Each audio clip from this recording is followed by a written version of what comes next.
अब एक नियम बड़ा विचित्र है हमारा शंकर पर जल चढ़ाने का। जो भाव वर्णित किया जाता है कि हम शंकर को मंदिर में जाकर जल चढ़ाते हैं तो खड़े खड़े चढ़ाएं कि बैठकर चढ़ाएं। बहुत ध्यान देना साहब।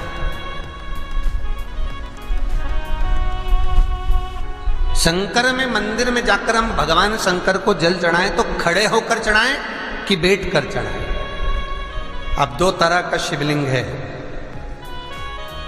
मंदिरों में, दो तरह का शिवलिंग का निर्माण होता है, ठीक है।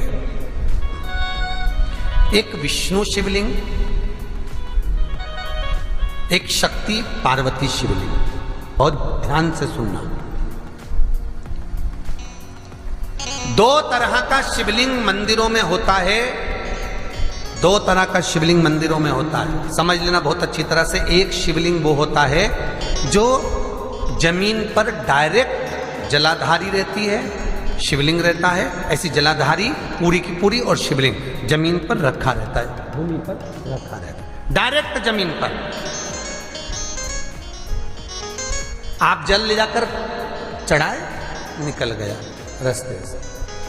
एक शिवलिंग जो जमीन पर डायरेक्ट शंकर भगवान की जलाधारी और शिवलिंग रखा रहता है, वो शक्ति शिवलिंग कहलाता है। माता पार्वती का हस्तकमल उस शिवलिंग के सम्मुख में। और दूसरा शिवलिंग एक डमरू जैसा होता है। अब वो हम उसको कैसे वर्णन, एक डमरू शिवलिंग होता है, ऐसा उसका स्टैंड होता है, ऐसा स्टैंड होता है, नीचे शिवलिंग रखने की जगह होती, फिर ऐसा होता है, फिर उसके ऊपर इस तरह शिवलिंग रखा होता है। एक दर्शन करें आप लोगों ने। अब फिर इसके ऊपर शंकर भगवान का शिवलिंग रखा होता है, ठीक है। इस तरह का जो शिवलिंग होता है, एक डायरेक्ट नीचे रखा हुआ शिवलिंग और एक भगवान जो नीचे डमरू जैसी आकृति होती है, इस पे जो डमरू जैसा जो भाग बना होता है, ये भगवान विष्णु का हस्तकमल है, और ऊपर का जो भाग है वो भगवान ब्रह्मा का हस्तकमल है। इसको विष्णु शिवलिंग कहते हैं।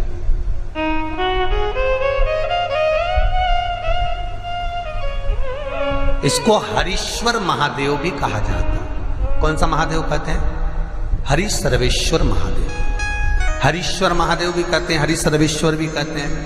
तो डमरू जैसा जो शिवलिंग का निर्माण हुआ है मंदिर में, अगर शिवलिंग ऊंचा है, शिवलिंग थोड़ी सी हाइट पर है, ऊंचाई पर है, और डमरू जैसा भाग फिर उसके ऊपर जलाधारी के बाद शिवलिंग निर्माण किया गया है, तो वो विष्णु शिवलिंग कहलाएगा, वो हरीश्वर शिवलिंग कहलाएगा, वो हरिवंश शिवलिंग कहलाएगा, हरीश्वर कहलाएगा।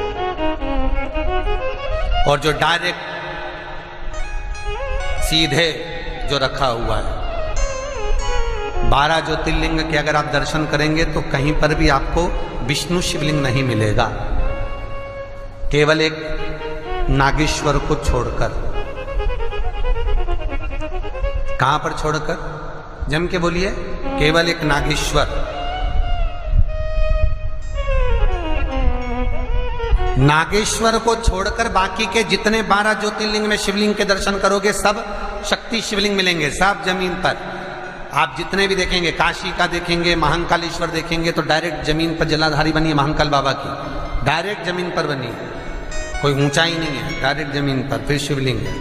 ओमकारेश्वर देख लीजिए, ममलेश्वर देख लीजिए, आप चाहें तो विश्वनाथ देख लीजिए, डायरेक्ट जमीन पर। सोमनाथ देख लीजिए, डायरेक्ट जमीन पर। केदारेश्वर देख लीजिए, डायरेक्ट जमीन पर। भीमाशंकर, वैद्यनाथ, डायरेक्ट। आप वैद्यनाथ जी के लाइव प्रसारण कभी चालू कर देखना, डायरेक्ट जमीन पर, डायरेक्ट।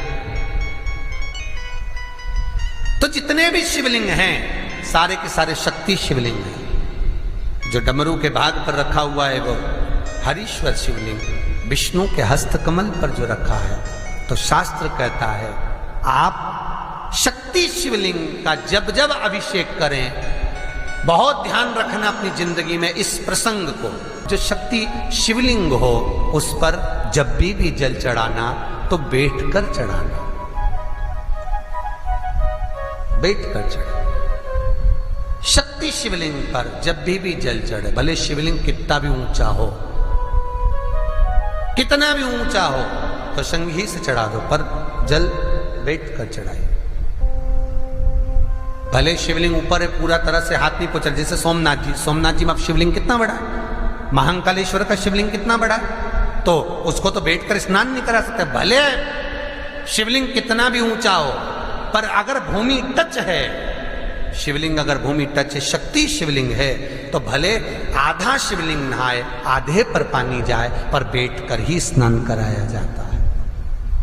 और महाराज यदि हरीश्वर शिवलिंग है, अर्थात भगवान विष्णु के हस्त कमल पर, ब्रह्मा के हस्त कमल पर यदि शिवलिंग है, तो वो शिवलिंग का जब भी स्नान कराएंगे, अभिषेक कराएंगे, पूजन कराएंगे, तो खड़े होकर ही करना है। और खड़े होने का भी तरीका होता है, दोनों चरण बराबर में रखकर कभी भी शंकर भगवान के शिवलिंग का स्नान नहीं कराया जाता।